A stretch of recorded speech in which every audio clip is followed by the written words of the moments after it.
hadirat Tuhan, di mana Tuhan bertakhta.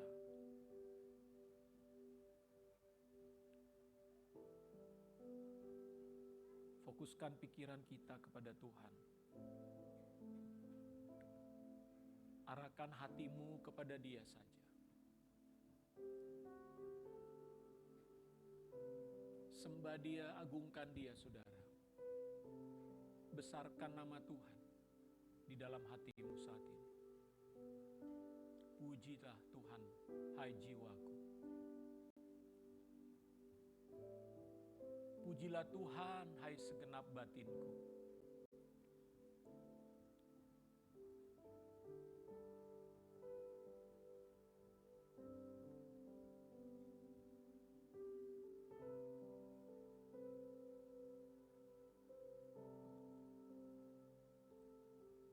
Setiap kita memerlukan kehadiran Tuhan dalam hidup ini.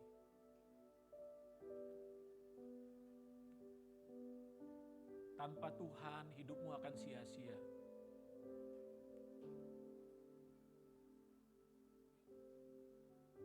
Engkau perlu Tuhan lebih dari segala-galanya.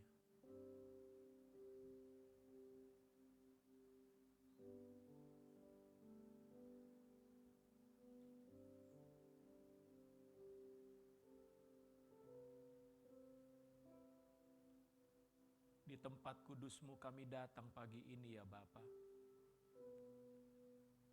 Di hadapan takhta Tuhan yang Maha Suci.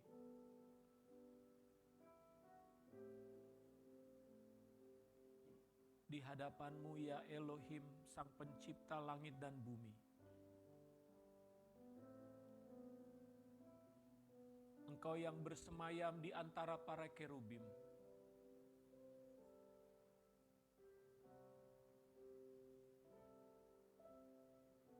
Engkau yang dipuja dan disembah oleh jutaan malaikat.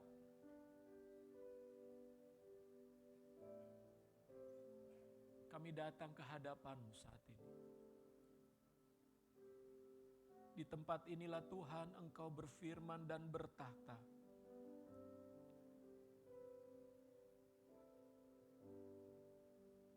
Lawatlah kami ya Bapa dengan kuasa Roh Kudus-Mu saat ini.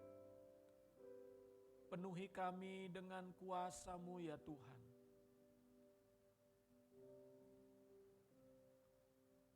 Selidiki hati kami yang terdalam.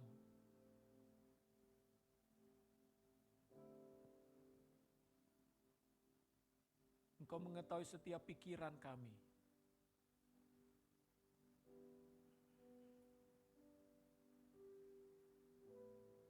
Uralaba shandaya rata shikara.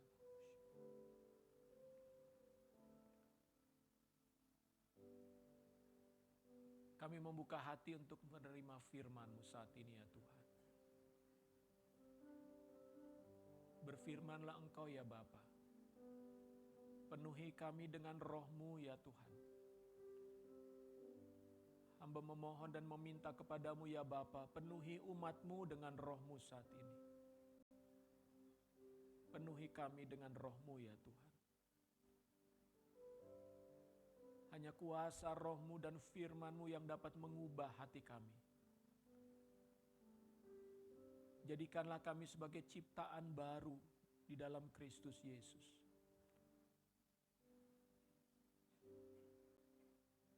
Biarlah kami selalu diperbaharui dari hari ke hari.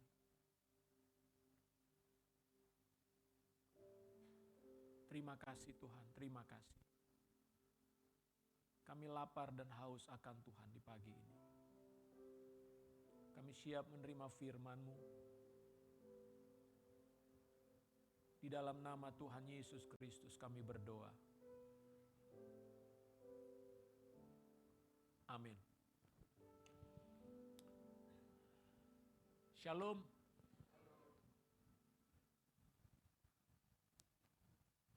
Terima kasih untuk worship yang sudah tim worship yang sudah memimpin kita dalam ibadah penyembahan kita pagi ini.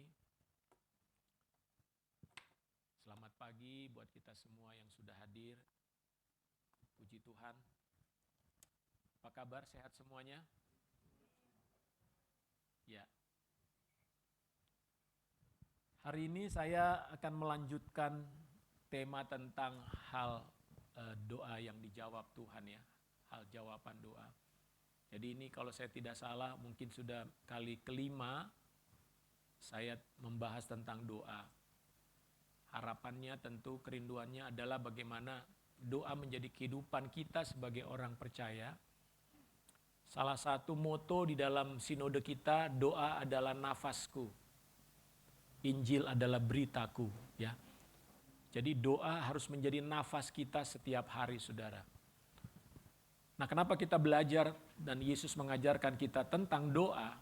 Karena memang doa sesuatu yang harus kita hidupi setiap hari.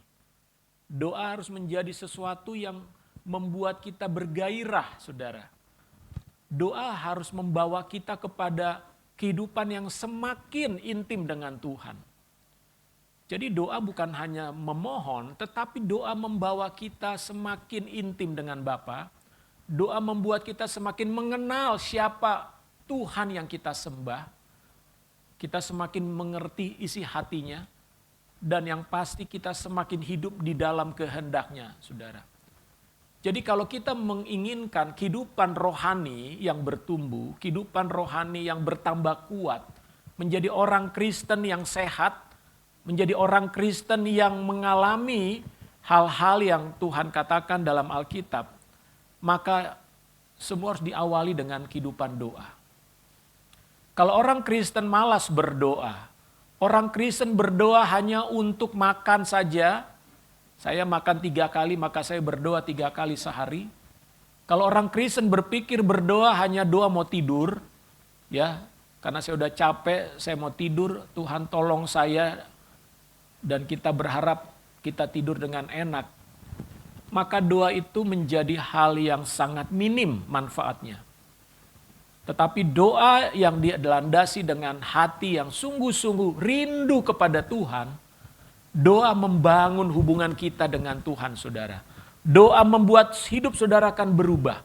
Doa akan membuat pikiran saudara akan berbeda. Keruwetan apapun dalam pikiranmu yang ada selama ini berhari-hari saudara sulit tidur mungkin, saudara penuh dengan kecemasan, saudara penuh dengan ketidakpastian tentang masa depan. Tapi ketika saudara mulai membangun kehidupan doa, menyembah Tuhan, ya, menyembah Tuhan. Doa itu juga adalah penyembahan. Doa bukan hanya sekedar memohon dan memohon, tapi doa adalah penyembahan kepada Tuhan. Maka kehidupan rohanimu akan berbeda, Saudara. Engkau akan melihat, engkau akan memiliki sebuah harapan demi harapan di dalam hidupmu.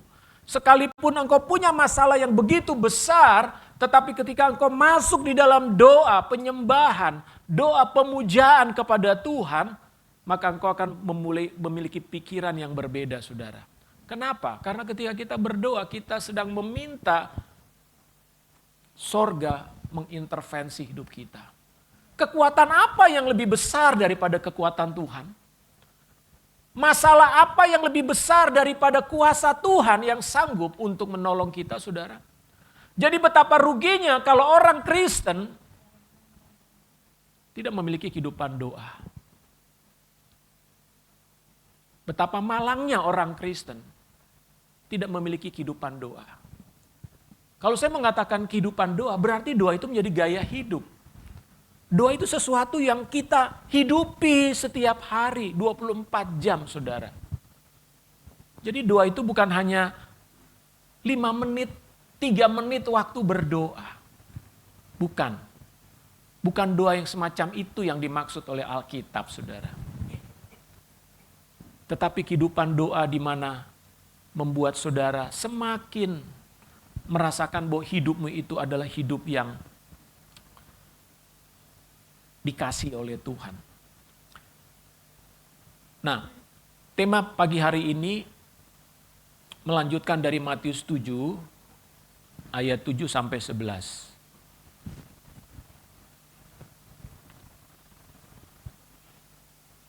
Matius 7 ayat 7 sampai 11. Mintalah maka akan diberikan kepadamu, carilah maka kamu akan mendapat, ketoklah maka pintu akan dibukakan bagimu. Karena setiap orang yang meminta menerima, dan setiap orang yang mencari mendapat, dan setiap orang yang mengetok baginya pintu dibukakan. Adakah seorang daripadamu yang memberi batu kepada anaknya jika ia meminta roti?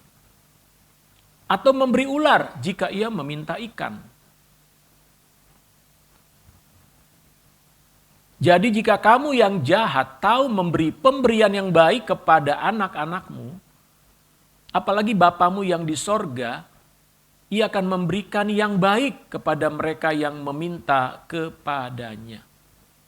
Tema pagi ini yang mau saya bawa dari ayat 11 yang berjudul Bapa di sorga memberikan yang baik kepada mereka yang meminta kepadanya. Saudara, Bapa di dalam pemahaman Alkitab artinya adalah sumber. Katakan sumber. Jadi Bapa itu harus kita lihat sebagai sumber. Segala sesuatu dalam kehidupan kita sumbernya dari Sang Bapa. Ya, Sang Bapa di sorga. Dia adalah sumber. Yesus memperkenalkan Sang Bapa kepada kita. Ya, sebagai sumber itu. Dan Yesus juga bersumber daripada Bapa. Ya. Kalau Yohanes 1 ayat 1 mengatakan bahwa pada mulanya adalah firman, dan firman itu bersama-sama dengan Elohim. Ya. Jadi Yesus pun bersama-sama dengan Elohim, dan Yesus bersumber menjadi satu dengan Bapa. Nah, ketika Yesus datang ke dunia ini, dia memperkenalkan Sang Bapa itu kepada kita sebagai umatnya, kepada manusia. Dan saudara tahu Yesus pun datang ke dunia ini untuk melakukan kehendak Bapanya. Nah, salah satu yang Yesus perkenalkan atau ajarkan kepada murid-muridnya, bagaimana datang kepada Bapa di sorga dan meminta apa yang mereka butuhkan. Nah, pagi ini saya ingin kita bersama-sama mempelajari bagaimana memperkenalkan karakter Bapa dalam hal memberi. Ya. Tentu ketika kita berdoa mungkin salah satu adalah harapan kita mau meminta sesuatu dari Bapa. Pertama, karakter Bapa ketika dia memberi, sesuai dengan ayat yang kita baca tadi, dikatakan di dalam ayat yang coba di dalam Matius tadi, Matius pasal 7.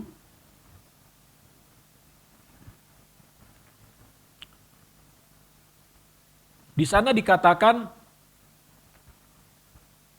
ayat 9. Adakah seorang daripadamu yang memberi batu kepada anaknya jika ia meminta roti? Karakter Bapa dalam hal memberi adalah dia memberi sesuai permintaan dan kebutuhan anaknya. Seorang bapa akan memberikan roti kepada anaknya yang minta roti, bukan memberi batu, saudara. Jadi bapak tidak akan memberikan batu karena anaknya nggak minta batu. Anak minta roti, dikasihnya roti.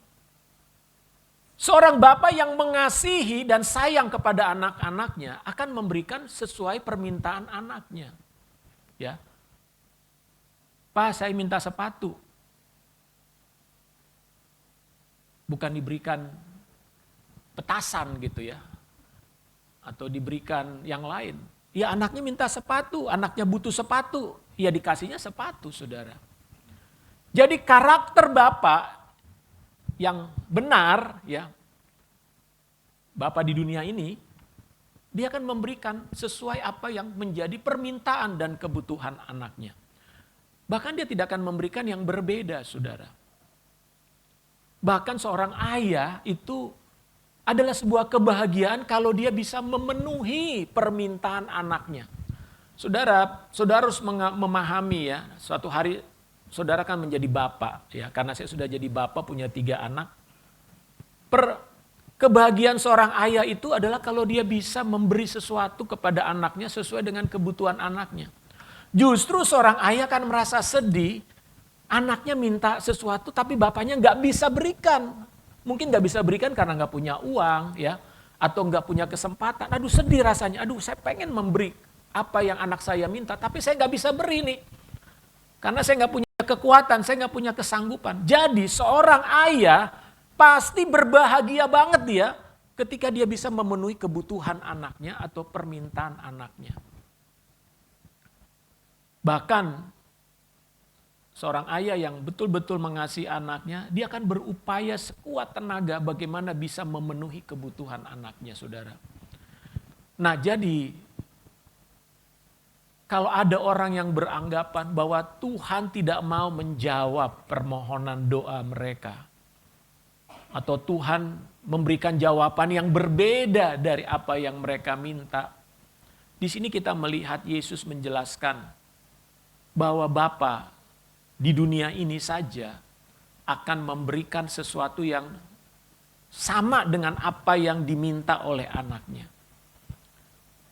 Jadi kita perlu percaya dulu bahwa Tuhan memberikan sesuatu yang kita minta. Tuhan menjawab sesuai dengan apa yang kita minta. Nah, mungkin kita seringkali dibingungkan dengan pernyataan, ya tapi mungkin ini bukan kehendak Tuhan, gitu ya. Ini bukan kehendak Tuhan. Kalaupun itu bukan kehendak Tuhan, tentu Tuhan akan berbicara kepada anaknya.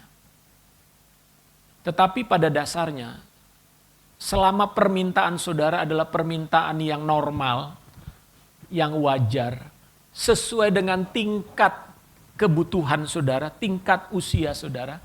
Minggu lalu saya sudah membahas seorang ayah tidak akan pernah memberikan mobil kepada anaknya yang baru 5 tahun. Walaupun bapaknya mampu beli mobil, tidak akan pernah dia berikan. Kalau bapaknya mengasihi anaknya, tidak akan pernah membelikan mobil atau motor kepada anaknya yang berusia 5 atau 10 tahun. Kenapa? Karena itu akan membunuh anaknya. Betul? Jadi, saudara percayalah dan saya yakin, sebagai seorang anak, kita akan meminta sesuatu yang baik kepada Bapa kita. Amin. Dan permintaan yang baik itu pasti akan diberikan oleh Bapa. Nah, ini karakter Bapa, ya, bahwa dia akan memberikan sesuai dengan permintaan anaknya. Yang kedua, di dalam ayat selanjutnya di sana dikatakan Bapa tidak akan memberi ular jika anaknya meminta ikan. Karakter Bapa yang kedua adalah Bapa tidak memberi, seorang ayah tidak memberi untuk mencelakakan anaknya. Jadi pemberian ayah bukan untuk membuat anaknya celaka atau membuat anaknya dalam posisi bermasalah atau dalam bahaya, saudara. Makanya Yesus bilang nggak ada tuh bapak anaknya minta ikan dikasih ular. Saudara tahu ular berbahaya kan? Ular beracun lagi. Nggak mungkin lah. Nah, pengertian ini memberikan kepada kita sebuah kepastian pemberian-pemberian dari Bapa itu pemberian-pemberian yang membuat kita bahagia dan sukacita. Seorang ayah yang mengasihi anak-anaknya tidak akan pernah merencanakan dia melakukan hal-hal yang jahat, saudara. Ataupun mencelakakan anaknya. Jadi, buang jauh-jauh dalam pikiran saudara, kalau saudara mengalami sebuah musibah, lalu saudara berkata begini, mungkin ini kehendak Tuhan. Ini kehendak Tuhan, kenapa kita mengalami masalah dan kecelakaan ini. Saudara mau bepergian, terus saudara berdoa kan? Tuhan jaga saya, lindungi saya, betul? Kemudian saudara mengalami celaka misalnya ya, atau permasalahan di jalan. Apakah berarti Tuhan mau saudara mengalami itu? Tidak. Tidak. Jadi jangan pernah berpikir, wah Tuhan kenapa kami mengalami ini? Wah ini jawaban doa. Tidak, saudara. Peristiwa-peristiwa yang mencelakakan hidup kita bukan karena Tuhan inginkan itu. Apalagi sebagai jawaban doa. Bukan. Bahwa di balik kecelakaan bisa terjadi hal-hal yang positif, itu bisa dibuat oleh Tuhan. Makanya dalam Roma 8 dikatakan Tuhan bekerja dalam segala sesuatu untuk mendatangkan kebaikan bagi orang yang mengasihi Dia. Artinya sebuah peristiwa yang kelihatannya buruk, dan itu bukan pekerjaan Tuhan, saya katakan. Tapi Tuhan bisa pakai itu menjadi sebuah kebaikan. Nah, justru itulah kebaikan Tuhan, kita lihat. Bahwa ternyata di balik sesuatu yang buruk pun Tuhan bisa ubahkan menjadi hal yang baik bagi kita, saudara. Nah, jadi dengan demikian perlu saudara dan saya pahami, seorang ayah dia akan memberikan yang baik kepada anak-anaknya, bukan untuk mencelakakan. Waktu anak-anak saya masih kecil, saya membelikan mainan kepada anak-anak saya. Salah satu mainan yang saya beli itu mainan Lego ya. Tahu saudara, waktu saya membelikan mainan itu, saya lihat Lego ini untuk usia berapa. Ada usianya, saudara. Kenapa? Karena kalau saya membelikan mainan yang untuk anak yang, taruhlah anak umur 3 tahun, terus saya membelikan mainan Lego, di situ ditulis, ini untuk anak umur 4 tahun misalnya ya. Kenapa? Karena mainan ini bisa ditelan sama si anak. Dan itu bisa berbahaya buat dia. Jadi seorang ayah yang bijak, dia gak akan sekedar memberi. Kenapa? Karena dia tidak mau pemberiannya itu akan mencelakakan si anak. Nah, seorang ayah bertanggung jawab bahwa apa yang dia berikan kepada anaknya, misalnya mainan, itu tidak akan membahayakan dia. Kadang juga ditulis di situ bahwa mainan ini mengandung bahan kimia. Mungkin catnya apa gitu. Ya, ini kualitas jelek ini. Ini bisa berbahaya, kulit anak bisa mengalami iritasi. Jadi seorang ayah atau orang tua, mereka harus memperhatikan apa yang dia mau berikan kepada anaknya. Termasuk kalau itu bisa mempengaruhi pola pikirnya, saudara. Mungkin kalau saudara menganggap kami dulu aneh gitu ya. Anak-anak saya itu kami larang nonton televisi dulu. Kalau tidak ada kami. Jadi kalau kami pergi, itu televisi saya angkut masuk ke lemari, saudara. Saya kunci lemari. Kenapa? Saya nggak mau anak-anak saya nonton TV di luar pengawasan kami sebagai orang tua. Kenapa? Karena saya tahu TV itu banyak hal yang bisa mempengaruhi pola pikir mereka. Mungkin aneh nih Bapak nih, kok nggak boleh nonton TV? Tapi itu yang saya percayai, itu yang saya pahami. Saya harus melindungi anak-anak saya dari tontonan-tontonan yang bisa mempengaruhi pola pikir mereka. Jadi secara sengaja itu kami hanya membuka TV biasanya kalau Sabtu Minggu. Baru saya keluarin tuh TV, ayo kita nonton atau silakan kalian nonton. Nah, itu salah satu cara saya untuk menjaga anak-anak saya. Ya.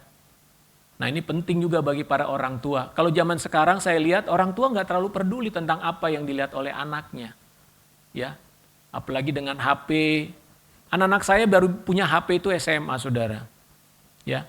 Waktu itu saya katakan nggak ada HP sampai nanti SMA. Selain juga nggak punya duit untuk beli HP, terbatas uang saya beli HP. Tapi itu dalam rangka saya menjaga anak-anak saya untuk tidak pikirannya terpengaruh di masa-masa yang penting, ya. Karena saudara tahu dalam masa usia dini, 5 tahun pertama misalnya, itu adalah masa pembentukan otak, ya. Apa yang ada dalam pikiran seorang manusia itu dibentuk pada usia dini. Makanya kenapa kita harus betul-betul menjaga anak-anak kita pada usia dini. Itu akan mempengaruhi pikiran-pikiran mereka kelak. Nah, jadi Bapa di sorga tidak pernah memberikan hal yang mendatangkan celaka ataupun bahaya bagi anak-anaknya. Lalu, apa yang Bapa berikan? Di dalam ayat 11, di sana dikatakan, jadi jika kamu yang jahat tahu memberi pemberian yang baik kepada anak-anakmu, apalagi Bapamu yang di sorga, Ia akan memberikan yang baik kepada mereka yang meminta kepadanya. Jadi 3 karakter Bapa dalam hal memberi. Satu, dia tidak akan memberi,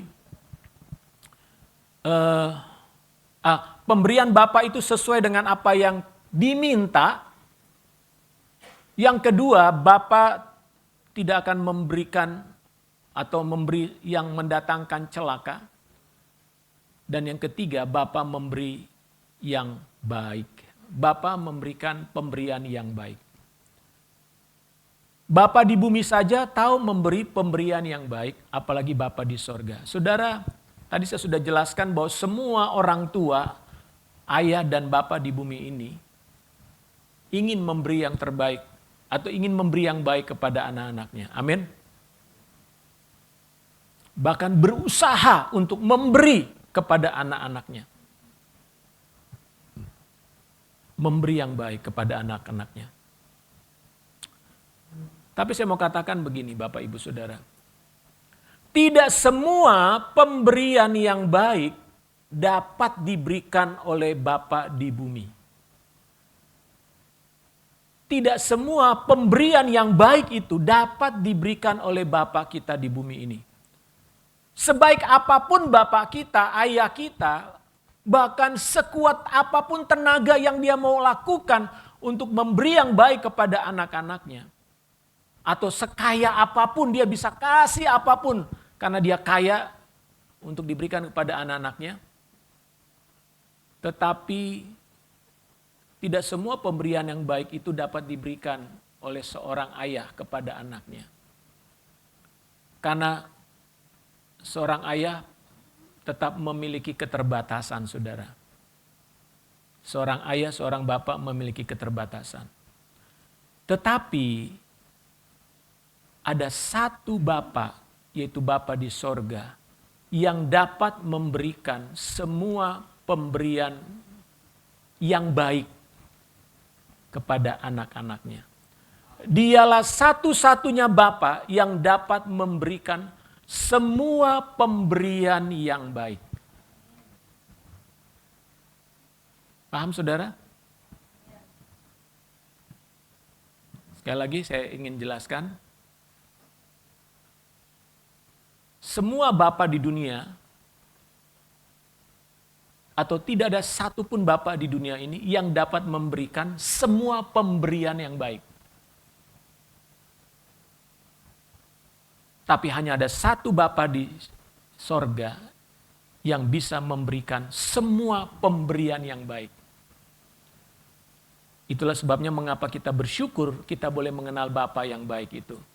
Karena dia pasti dan bisa memberikan semua yang baik kepada anak-anaknya. Nah pertanyaannya, apa sih pemberian baik yang tidak bisa diberikan oleh Bapa di dunia? Banyak, saudara. Banyak. Salah satu yang tidak bisa diberikan oleh Bapa di dunia, tetapi hanya bisa diberikan oleh Bapa di sorga, adalah Roh Kudus. Roh Kudus adalah pemberian Bapa, pemberian yang baik yang Bapa berikan kepada anak-anaknya.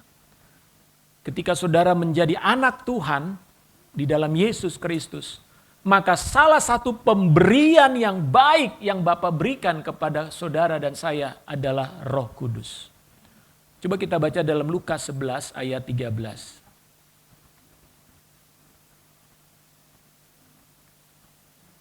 Pagi ini saya mau sedikit membahas tentang bagaimana pemberian Bapa yang satu ini begitu istimewa bagi kita, saudara. Jadi jika kamu yang jahat, coba dibaca dari Lukas 11 ayat 13. Jadi jika kamu yang jahat tahu memberi pemberian yang baik kepada anak-anakmu, apalagi Bapamu yang di sorga, ia akan memberikan Roh Kudus kepada mereka yang meminta kepadanya. Ini sebuah pernyataan yang luar biasa, saudara. Mungkin kita nggak terlalu memahami apa pentingnya, apa perlunya Roh Kudus itu bagi kita.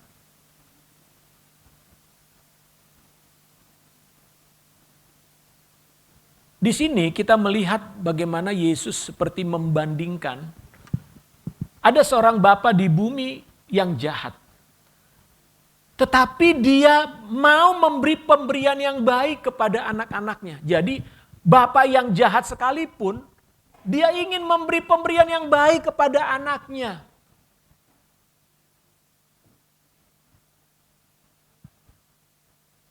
Kalau bapak yang jahat saja ingin memberi pemberian yang baik kepada anak-anaknya, maka Yesus mengatakan apalagi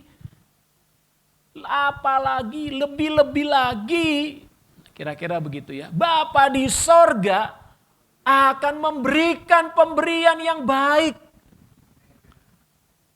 Jadi saudara tidak perlu ragu bahwa Bapa memberikan pemberian yang baik kepada saudara dan saya sebagai anak-anaknya.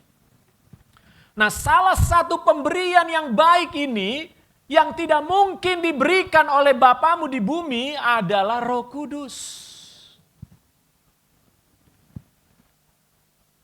Tahukah saudara bahwa pemberian Roh Kudus ini sesuatu yang spesial?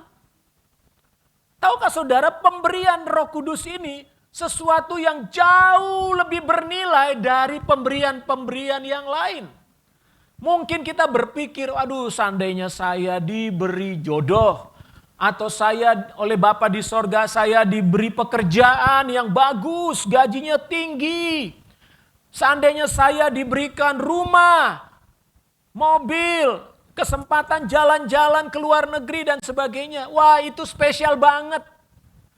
Tapi saya mau katakan saudara, tidak ada yang lebih spesial bagi seorang anak Tuhan ketika dia menerima Roh Kudus.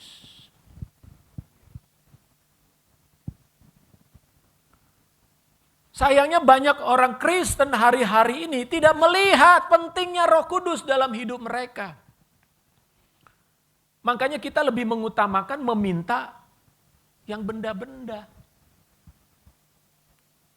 Yang bersifat kebutuhan jasmani semata-mata.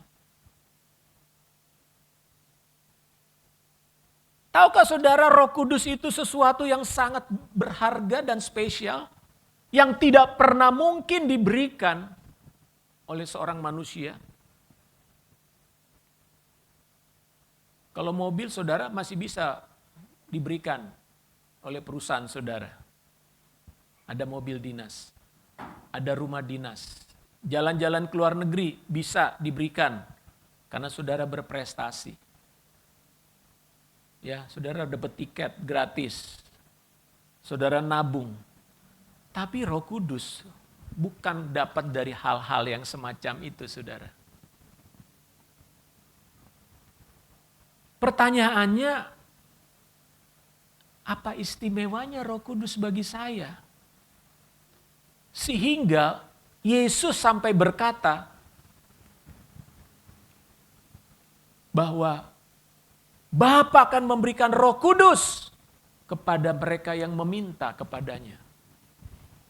Berarti ini kan sesuatu yang penting banget dong. Yang harusnya kita minta. Ini harusnya menjadi prioritas permintaan kita yang pertama kepada Bapa. Berikan aku Roh Kudus. Siapa Roh Kudus itu? Roh Kudus adalah Roh Bapa itu sendiri, saudara.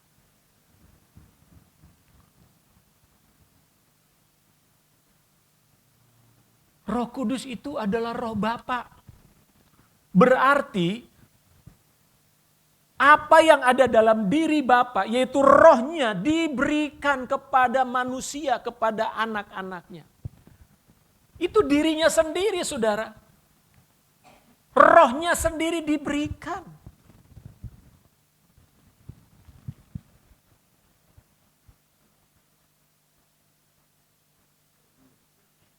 Saudara tahu Daud pernah berdoa begini. Tuhan jangan ambil rohmu daripadaku. Bagi Daud bukan kekuasaan. Kekuasaan dibilang ambil gak apa-apa Tuhan. Jabatanku hilang gak apa-apa. Aku gak usah jadi raja gak apa-apa. Ambil anakku gak apa-apa. Istriku ambil gak apa-apa. Tapi jangan ambil rohmu daripadaku. Kenapa bagi Daud menerima roh Tuhan, itu gak bisa digantikan oleh apapun. Kemenangan-kemenangan Daud itu karena roh Tuhan ada pada dia. Tanpa roh Tuhan, Daud bukan siapa-siapa. Hanya badannya kecil. Tanpa roh Tuhan dia gak akan bisa menjadi seorang raja. Bisa berperang mengalahkan musuh-musuh. Makanya Daud berkata, Tuhan jangan ambil rohmu daripadaku.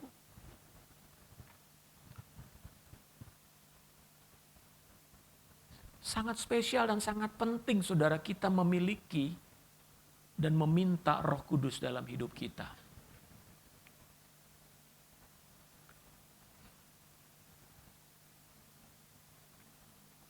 Kita baca Yohanes 14 ayat 26.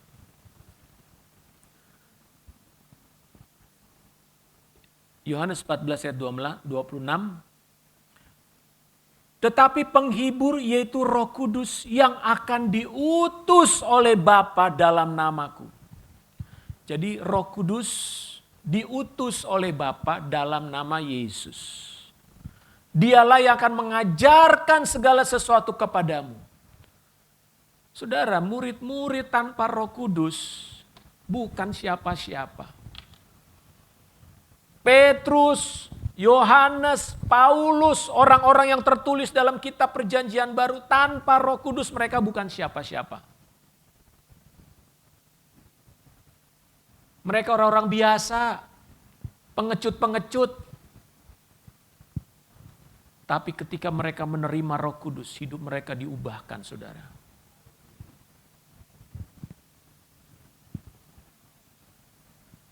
Jadi betapa pentingnya ketika Yesus berkata, Bapa akan memberikan Roh Kudus kepada mereka yang meminta kepadanya. Saudara, kalau kita menyadari betapa pentingnya Roh Kudus dalam hidup kita, maka kita harusnya permintaan prioritas pertama dalam hidup kita, Tuhan aku minta Roh Kudus-Mu. Aku minta Roh Kudus-Mu dalam hidupku. Roh Kudus adalah roh Tuhan, roh Elohim. Ketika saudara dan saya menerima Roh Kudus, tahukah saudara kita dijadikan satu dengan Bapa. Kita menjadi satu dengan Bapa. Kita tidak terpisahkan dari Bapa. Yesus sudah menebus kita dengan darahnya. Tetapi Roh Kuduslah yang menyatukan kita. Kalau bahasa sekarang, ngeblend. Tahu ngeblend? Nah, anak muda sekarang bilang kita ngeblend dong gitu ya. Apa sih ngeblend? Menyatu gitu loh. Menyatu. Kesatuan, satu kesatuan yang tidak terpisahkan. Itulah kesatuan kita dengan Bapa melalui Roh Kudus. Bagaimana itu bisa terjadi? Kita baca 1 Korintus 6 ayat 17. 1 Korintus 6 ayat 17. Tetapi siapa yang mengikatkan dirinya pada Tuhan menjadi satu roh dengan Dia. Tahukah saudara?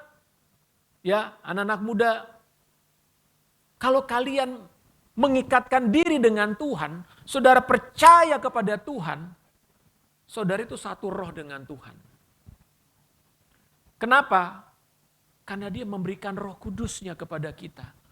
Itulah sebabnya ketika kita melakukan hal-hal yang tidak baik, tidak benar, Roh Tuhan itu bersedih.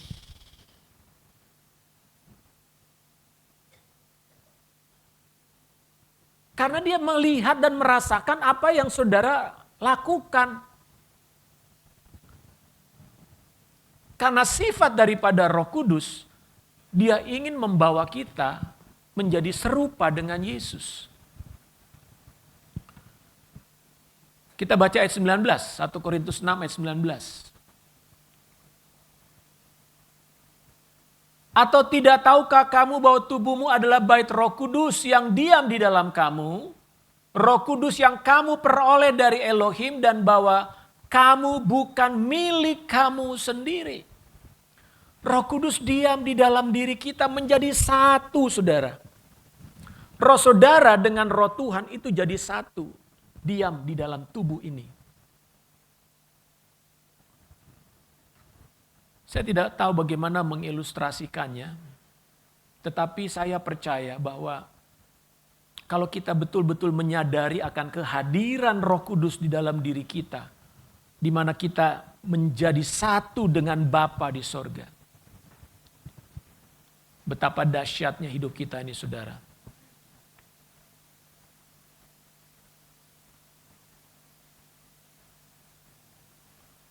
Lalu apa lagi yang Roh Kudus kerjakan dalam hidup anak-anak Tuhan? Kita baca Roma 8 ayat 15. Roma 8 ayat 15. Sebab kamu tidak menerima roh perbudakan yang membuat kamu menjadi takut lagi, tetapi kamu telah menerima roh yang menjadikan kamu anak Elohim. Oleh roh itu kita berseru ya Aba, ya Bapa. Saudara, yang bisa membuat saudara menjadi seorang yang berani memanggil Tuhan sebagai Bapa, itu adalah Roh Kudus. Karena Roh Kudus di dalam diri seseorang dia menyatu, maka roh itulah yang mampu membuat dia berkata dan berdoa kepada Sang Pencipta yang maha besar, maha mulia, ya Aba, ya Bapa. Kata ya Aba, ya Bapa itu panggilan akrab, saudara. Ya.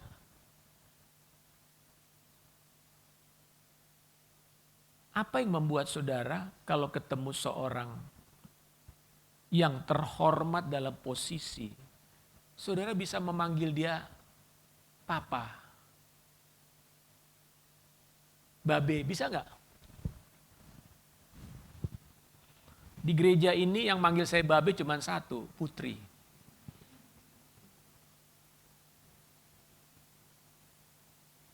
Itu panggilan akrab buat saya dari seorang namanya Putri.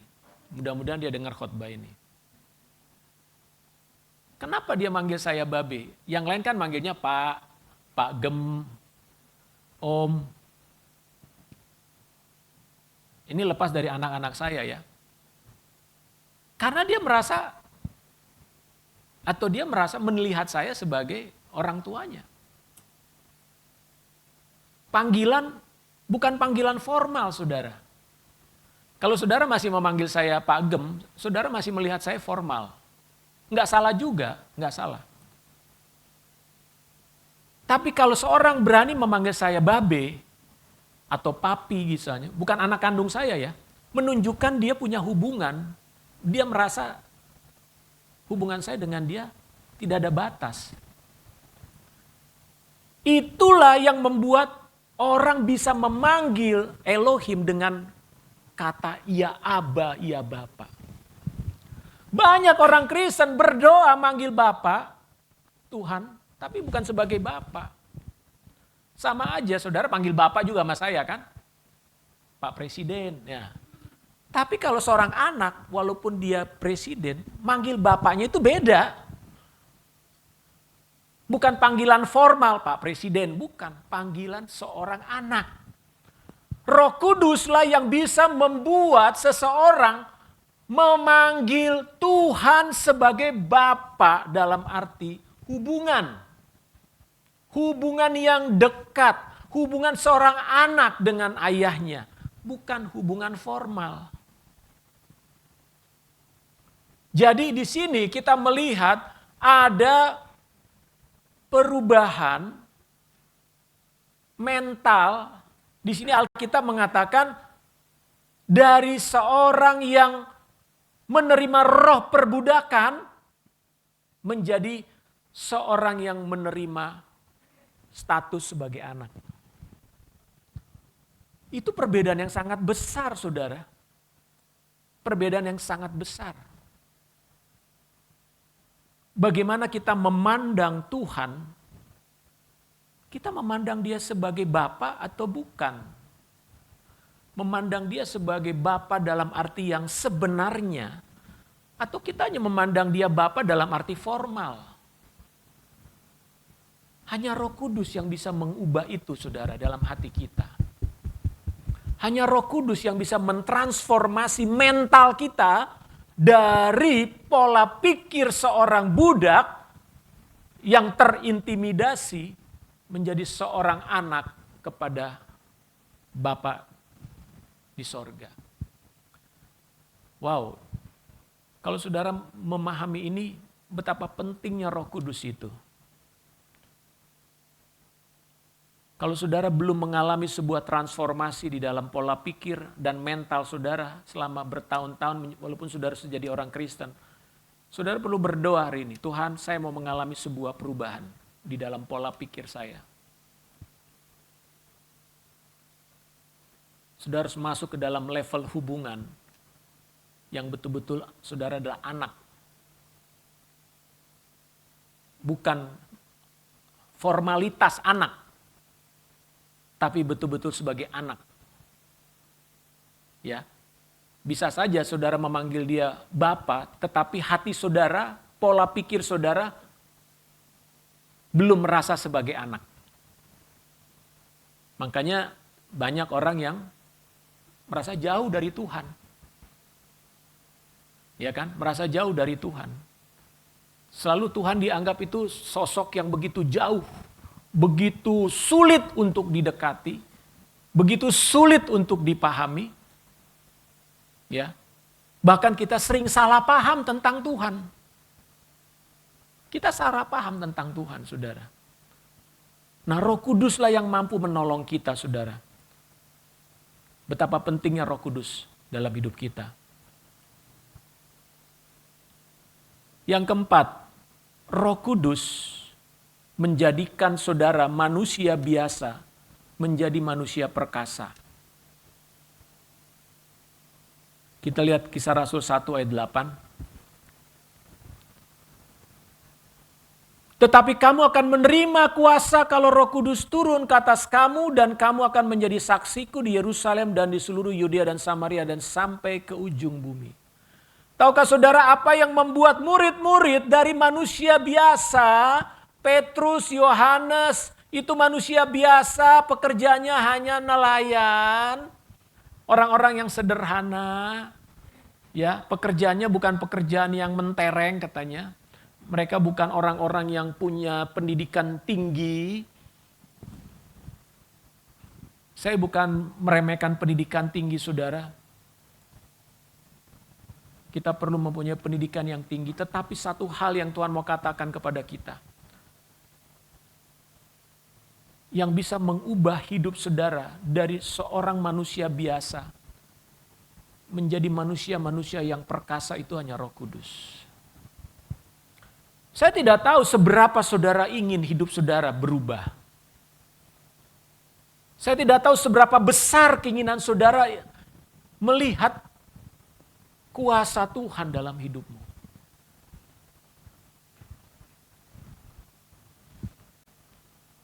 Kalau kita menjadi manusia-manusia biasa saja, dan manusia yang dianggap hebat itu menurut ukuran dunia adalah, ukuran dunia kan standarnya sesuatu yang bersifat jasmani biasanya ya.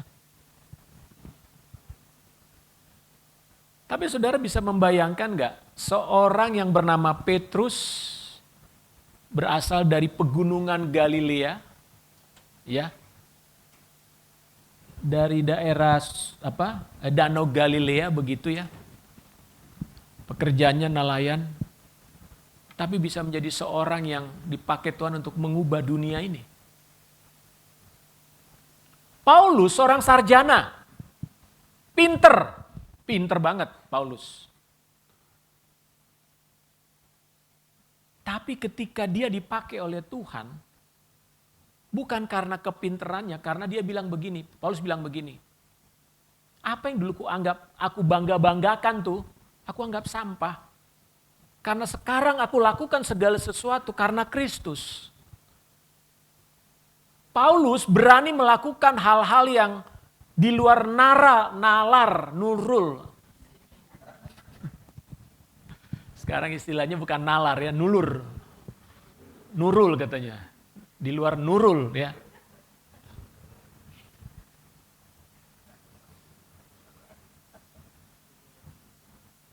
Bayangkan Paulus itu nggak ada capeknya, saudara.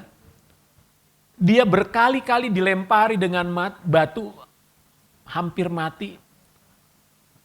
Dia berani untuk berbicara tentang kebenaran, nggak ada takut-takutnya, saudara. Apa yang membuat dia menjadi seorang manusia yang semacam itu? Itu karena Roh Kudus. Kalau kita ingin menjadi orang-orang yang perkasa di muka bumi ini, mungkin saudara akan Tuhan pakai dalam profesimu, dalam pekerjaanmu, apapun itu, tapi engkau menjadi seorang yang berbeda dari manusia biasa. Jangan saudara anggap gini, ya itu karena saya ini adalah lulusan universitas terbaik. Jangan pernah banggakan hal-hal semacam itu di hadapan Tuhan, saudara. Penting gak pendidikan? Penting, saudara. Tetapi itu bukan menjadi sesuatu yang menentukan bagaimana Tuhan bekerja di dalam dirimu. Bahkan seringkali saya mau katakan pengetahuan kita di dalam berbagai macam pengetahuan bumi ini bisa menghalangi kita untuk melihat apa yang Tuhan mau lakukan, saudara. Jadi apa yang saya mau katakan begini, sebagai kepada anak muda, belajarlah kalian dengan sungguh-sungguh. Tetapi di dalam kehidupanmu, andalkan Roh Kudus. Dia sanggup untuk membuat terobosan-terobosan. Yang terakhir, saya tahu sudah pada ngantuk mungkin ya. Kenapa Roh Kudus itu sangat penting Bapa berikan kepada kita? Mari kita baca Efesus 1 ayat 13 sampai 14. Efesus 1 ayat 13 dan 14. Di dalam Dia kamu juga, karena kamu telah mendengar firman kebenaran yaitu Injil keselamatanmu, di dalam Dia kamu juga ketika kamu percaya dimeteraikan dengan Roh Kudus yang dijanjikannya itu, dan Roh Kudus itu adalah jaminan bagian kita sampai kita memperoleh seluruhnya, yaitu penebusan yang menjadikan kita milik Elohim untuk memuji kemuliaannya. Hal terakhir yang saya mau sampaikan, mengapa Roh Kudus itu sangat penting, sangat spesial bagi kita. Karena Roh Kudus itu menjadi jaminan kepemilikan atas hak-hak kita, saudara. Saudara sebagai anak di dalam Yesus Kristus, apa yang menjadi jaminan bahwa engkau akan menerima hak-hakmu sebagai anak? Jaminannya adalah Roh Kudus.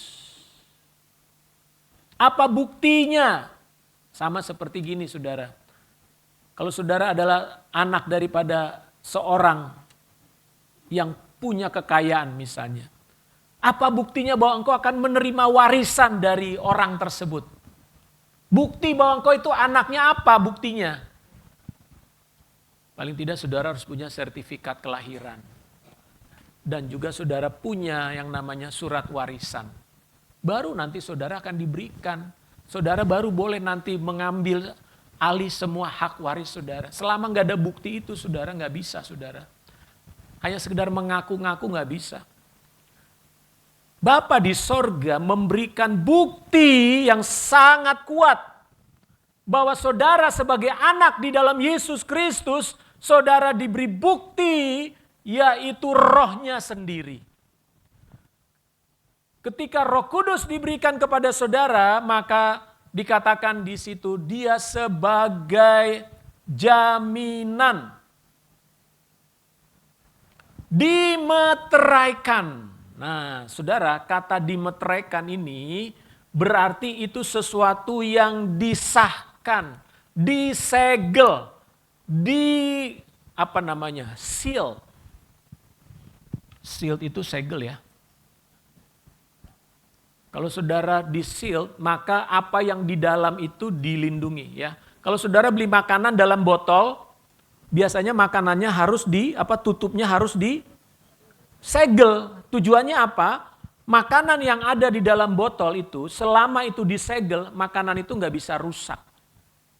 Tapi kalau segelnya dibuka, maka akan ada proses perusakan akan terjadi. Karena apa? Terjadi oksidasi ya. Ini ilmu fisika kimia kan. Masuklah udara ke dalam botol itu, maka makanan itu akan mulai bisa mengalami pembusukan. Jadi ketika saudara dan saya menerima Roh Kudus, hidup kita disegel oleh Roh Kudus.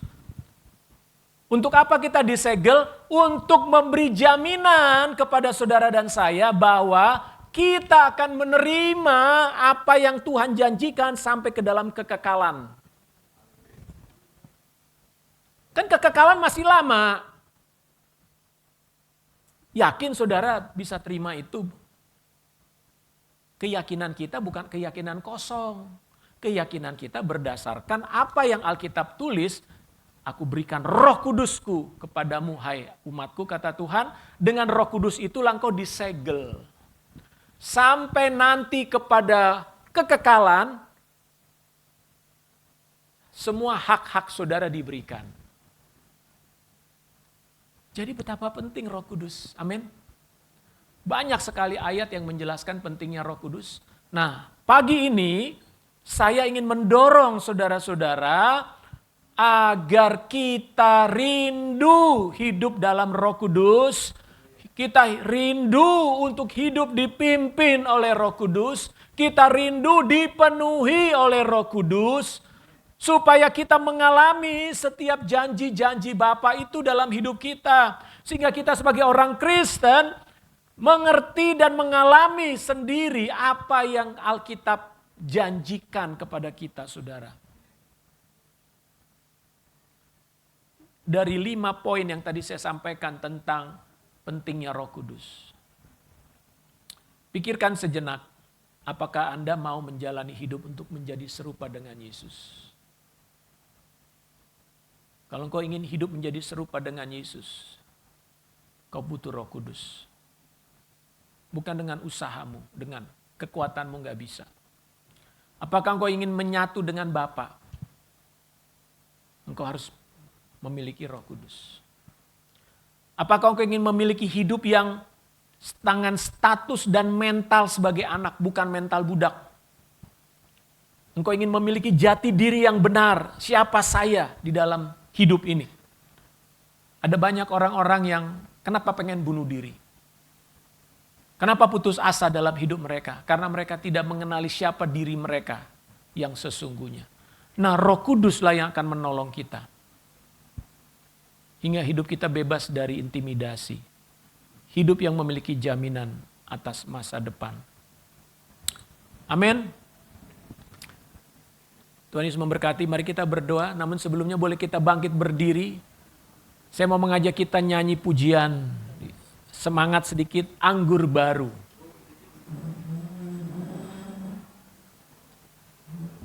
Haleluya.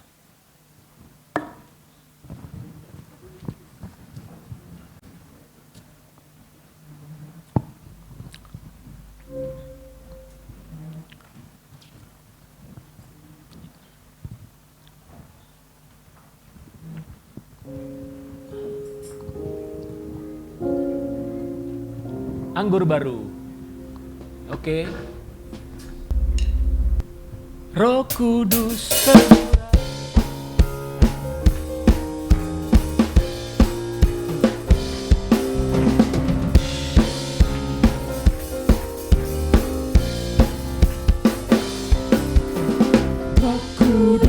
tercurah di tempat ini. Urapannya yang ajaib memulihkan umatnya. Roh Kudus tercurah bagi gerejanya, membangkitkan umat pilihannya. Hari inilah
lagu ini bukan lagu duka cita. Setuju? Kalau saudara punya pengharapan, nyanyikan dengan semangat pengharapan. Ya. Oke, saya melihat dari sini wajah-wajah kalian tuh masih ada yang bingung atau apa saya nggak tahu ya. Tapi nyanyikan sesuai dengan kata-kata lagu ini. Ya, Roh Kudus tercurah memberikan kita sukacita. Alkitab kenapa dikatakan seperti anggur? Saudara, anggur itu minuman yang manis. Bukan minuman yang asam. Ya, minuman yang manis memberikan sukacita bagi orang minum anggur. Ya, bukan mabuk. Ya. Tapi memang sering digambarkan bahwa orang penuh Roh Kudus itu seperti orang mabuk. Mabuk dalam arti ada kegembiraan yang besar, Saudara, ya. Ada sukacita yang meluap-luap. Oke, saya mau mengajak kita betul-betul menyanyikan lagu ini sebagai orang-orang yang menerima Roh Kudus dalam hidupnya. Amin. Oke, semua bertepuk tangan. Tidak ada yang lipat tangan. Wajah saudara bersukacita.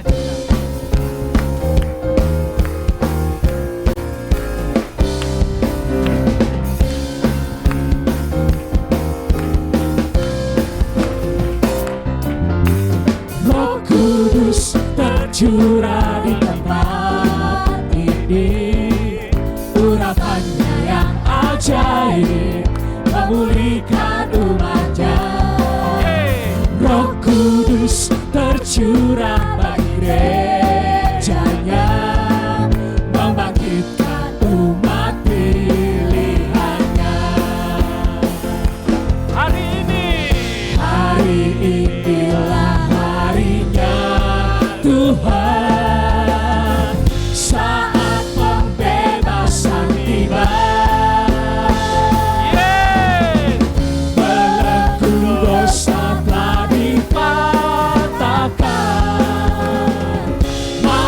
Bersorak bagi Dia. Hey, hari melompat. Anggur baru tercurah, penuhi umatnya dengan sukacita. Minyak baru tercurah, urapi umatnya, nyata kuasanya.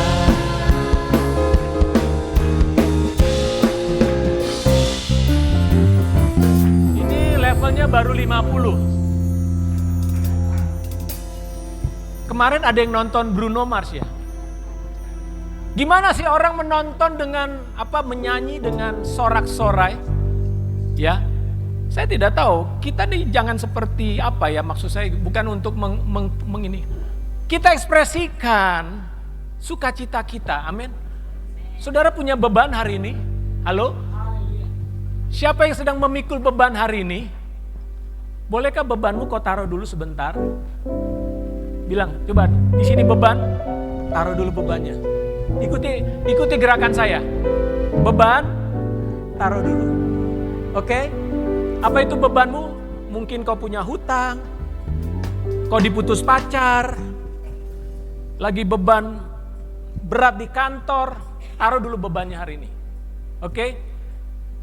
Mari kita nyanyi, tepuk tangan, lompat, menari, amin, oma-oma, semuanya, opung-opung, opung Risma, ya, belajar menari, melompat karena Tuhan, Sandri, Sandro, oke, yuk kita nyanyi lagi. Haleluya.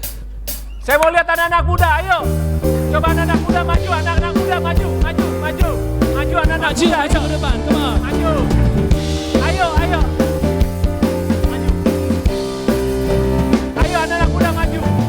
Roh Kudus tercurah di tempat ini, urapannya yang ajaib memulihkan umatnya.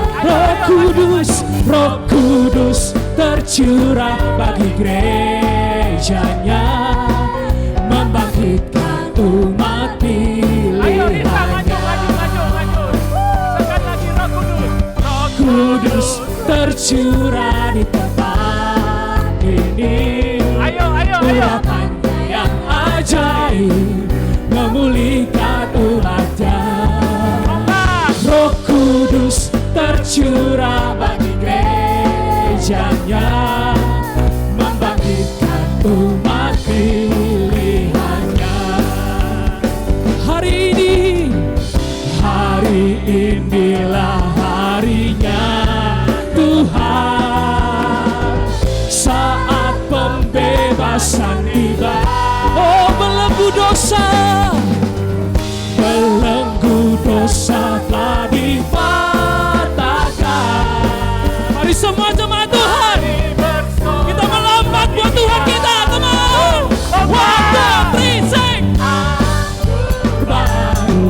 tercurah penuhi umatnya dengan sukacita.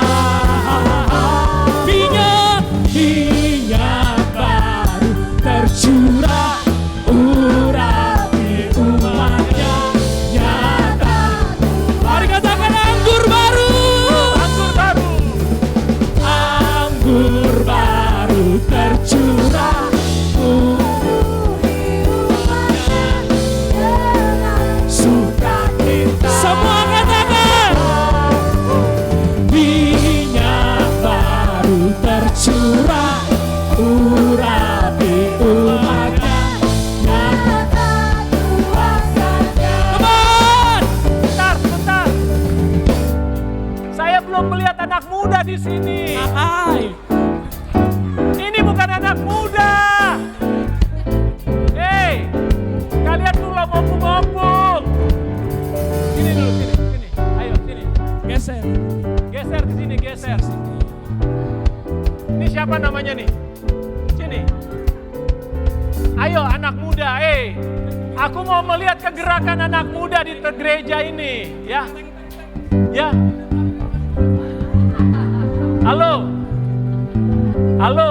Halo, dengar baik-baik anak muda. Halo, Owen. Saya mau tanya, kalian malu menari untuk Tuhan? Tidak. Kalian malu untuk berjoget? Tidak. Kalian malu untuk teriak? Tidak. Ayo, aku tahu anak-anak STM biasa teriak. Ya, kalian nonton bola nggak ada yang nggak teriak, betul nggak? Betul. Setuju? Ayo tunjukkan kalian orang yang terima Roh Kudus hari ini. Ya, menari, melompat, jangan gengsi, jangan malu. Oke? Lagi kita nyanyikan. Haleluya. Lompat ya, lompat semua. Woo! Roh Kudus tercurah di tempat ini. Urapannya yang ajaib memulihkan umatnya. Roh Kudus tercurah bagi gerejanya, membangkitkan umat pilihannya. Hari inilah harinya Tuhan. Amin. Saat pembebasan tiba. Belenggu dosa telah dipatahkan. Light City Ministry, come on, jump. Anggur baru tercurah penuhi umatnya dengan sukacita. Minyak baru tercurah urapi umatnya. Mari katakan anggur baru. Anggur baru tercurah penuhi umatnya dengan sukacita. Minyak baru tercurah urapi umatnya. Nyata kuasanya. Nyata kuasanya. Sekali lagi katakan. Nyata kuasanya.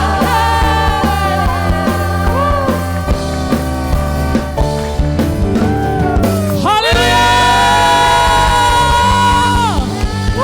Terpujilah Engkau Tuhan. Haleluya. Maju. Saya minta Wati Carter boleh maju ke depan. Kita mau berdoa untuk generasi ini. Ayo, John, kita mau berdoa untuk generasi ini. Kita perlu generasi yang diurapi, dipenuhi oleh Roh Kudus. Yang akan mengubah kota, mengubah bangsa. Wati boleh pimpin doa. Nanti bergantian John sama Carter gantian doa. 3 orang saya minta berdoa. Haleluya. Haleluya. Haleluya. Oh rabata shikara lama. Inaralamana shikaralamana. Terima kasih Tuhan. Inaralamana takaralamana suralamana syaralamana turalama. Oh rabata shikara. Buka kedua tanganmu maka terbuka jalan bagimu. Ya Yesus. Buka kedua tanganmu maka terbuka jalan bagimu. Saat engkau membuka tanganmu, jalan terbuka bagimu. Demikian kebenaran Tuhan.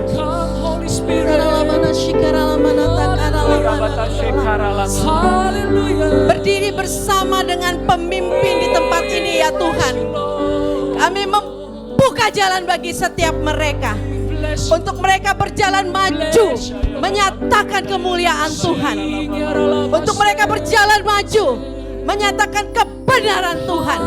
Tidak ada pintu yang tertutup bagi mereka. Kami membuka setiap pintu yang tertutup. Di dalam nama Tuhan Yesus Kristus, terbuka bagi mereka. Terbuka setiap kesempatan. Terbuka setiap jalan. Terbuka setiap tempat. Dan pintu gerbang alam maut tidak akan bertahan menghadapi mereka. Di dalam nama Tuhan Yesus Kristus. Terima kasih Bapa. Terima kasih.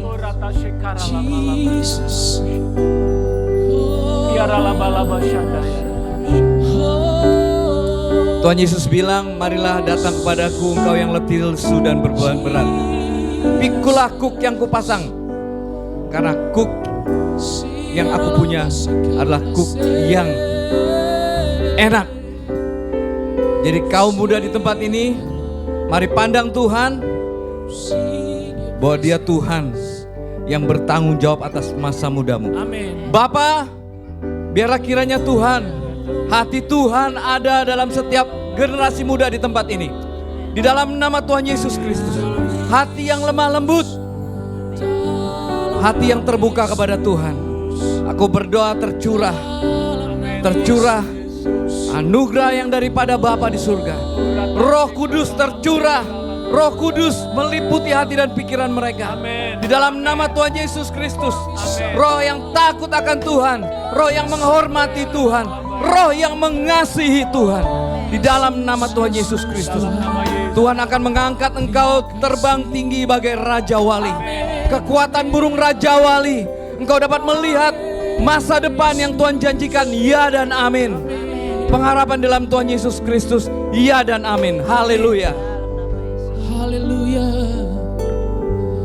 Bapak, kami mau berdoa ya Tuhan untuk setiap tangan-tangan yang terangkat ya Bapak.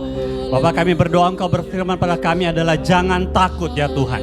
Dan kami tidak akan takut. Kami berdoa biarlah roh keberanian ada pada setiap anak-anak-Mu ini. Mari semua yang merasa takut akan masa depanmu, angkat tangan dan bilang, Tuhan aku tidak takut. Siapapun di antaramu yang merasa takut, khawatir akan masa depanmu, akan masa depan keluargamu, jangan pernah takut. Percaya dan percaya, pegang ada Roh Kudus yang akan menolongmu. Bapak, kami berdoa biarlah Roh Kudus turun tercurah bagi setiap anak-anak muda yang ada di tempat ini. Tidak ada roh ketakutan di dalam nama Yesus. Kami usir keluar roh ketakutan akan masa depan. Kami usir keluar di dalam nama Yesus Kristus. Dan kami berdoa, kami memegang roh keberanian. Sama seperti Joshua ketika Tuhan berkata, kuatkan kaki dan tanganmu, karena engkau akan maju dan merebut tanah perjanjian. Bapak, kami berdoa ya Tuhan, biarlah kami anak-anak muda ini yang mengangkat tangan diberikan urapan, yaitu roh keberanian. Bukan roh ketakutan, roh keberanian, bukan roh ketakutan. Jadi berani ambil apa yang Tuhan berikan bagimu di dalam nama Yesus Kristus. Haleluya. Haleluya. Mengalirlah kuasa Roh Kudus, mengalirlah di tempat ini, mengalirlah oh Roh Kudus, pulihkanku. Mengalirlah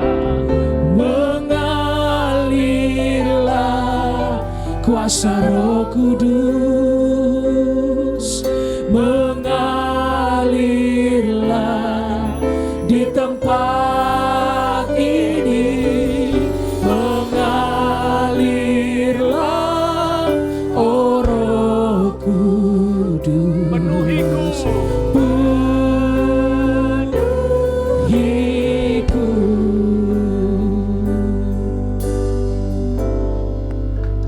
Dengan lembut saja.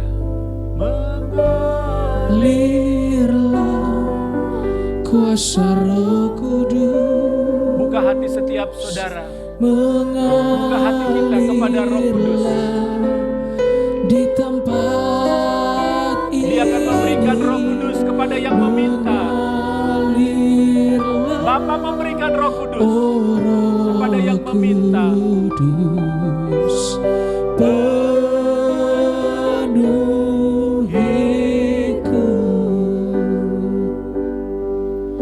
Mengalirlah.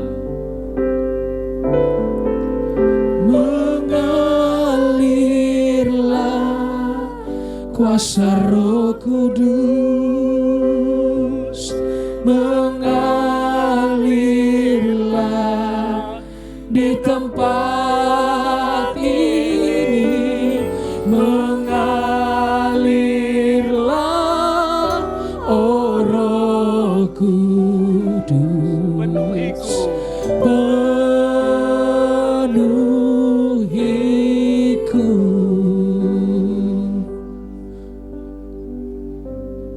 Sementara singer menyanyikan pujian ini dengan lembut saja. Masing-masing kita berdoa, buka hati. Rindukan engkau dipenuhi oleh Roh Kudus. Roh Kudus mengalir, memenuhi hidupmu. Kuasa Roh Kudus, Seperti bejana yang kosong, bawalah ke sungai ya Tuhan. Biarlah engkau hidupmu dipenuhi oleh Roh Kudus. Mintalah Roh Kudus, mintalah. mengalirlah, oh Roh Kudus,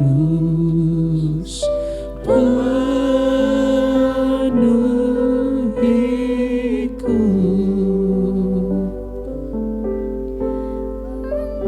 Bapa, Alirlah curahkan Roh-Mu di tengah-tengah kami saat ini Bapa. Penuhi kami jemaat-Mu di Light City ini. Penuhi kami ya Tuhan, sebagaimana yang Kau janjikan. Penuhi kami dengan Roh-Mu. Penuhi kami dengan kuasa-Mu. Biarlah kuasa itu mengalir, mengalir dan mengalir.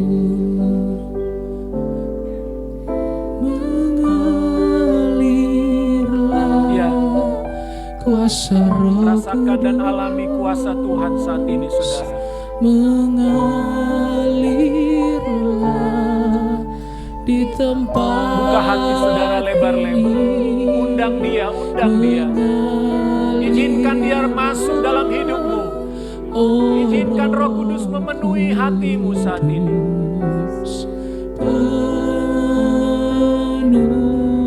penuhiku. Bapa, terima kasih.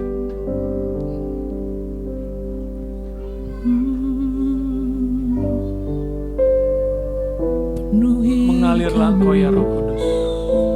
Mengalir Engkau Tuhan, Kami perlu Engkau. Roh Kudus. Mengalir Rasakan kehadiran Roh Kudus dalam hatimu saat ini.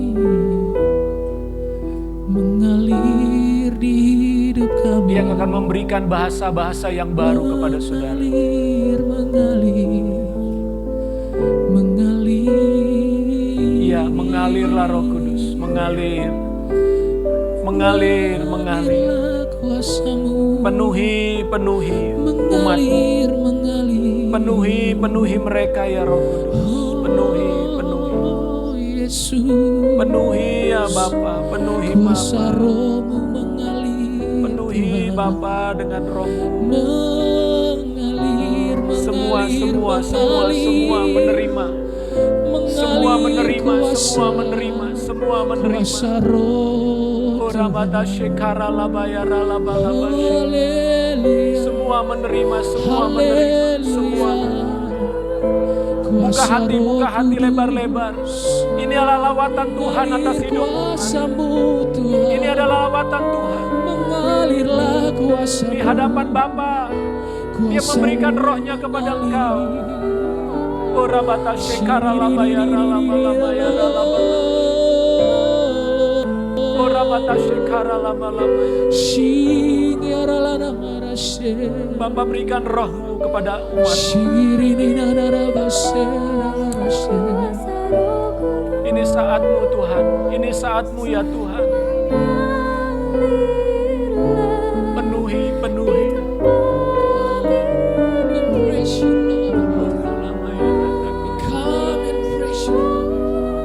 Terima kasih. Bukan kekuatan manusia. Bukan kekuatan manusia. Yesus mengalir kuasa dari tempat maha tinggi. Mengalir. Dengan lembut Dia akan memasuki hidupmu. Dengan seizin-Mu saudara, dengan seizin-Mu Dia akan masuk ke dalam hidupmu. Dengan seizin-Mu Dia akan memenuhi engkau. Di tempat ini Haleluya. mengalirlah Oh Ramata Shekara. Roh Kudus. Oh Ramata Shekara. Penuh Terima kasih. Terima kasih Tuhan. mengalirlah kuasa Terima Roh kasih Yesus. Kudus. Terima kasih Roh Kudus. Mengalir Terima kasih Roh Kudus. Terima kasih. Terima di kasih. tempat ini mengalirlah Roh Kudus penuhiku.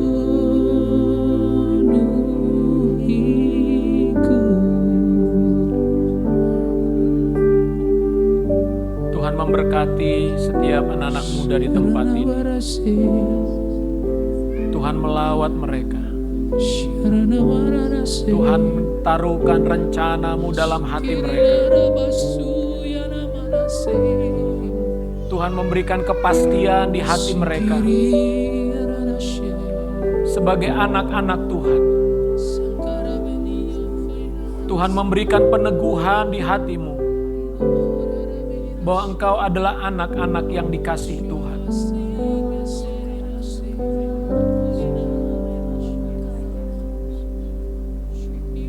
Percayalah bahwa Bapa di sorga mengasihi saudara. Bapa di sorga mengasihi dirimu.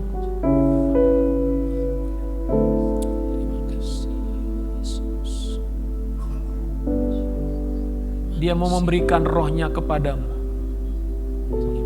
dengan tidak terbatas. Terima kasih Tuhan, terima kasih. Kami bersyukur di dalam nama Tuhan Yesus Kristus. Haleluya. Amin. Amin. Haleluya.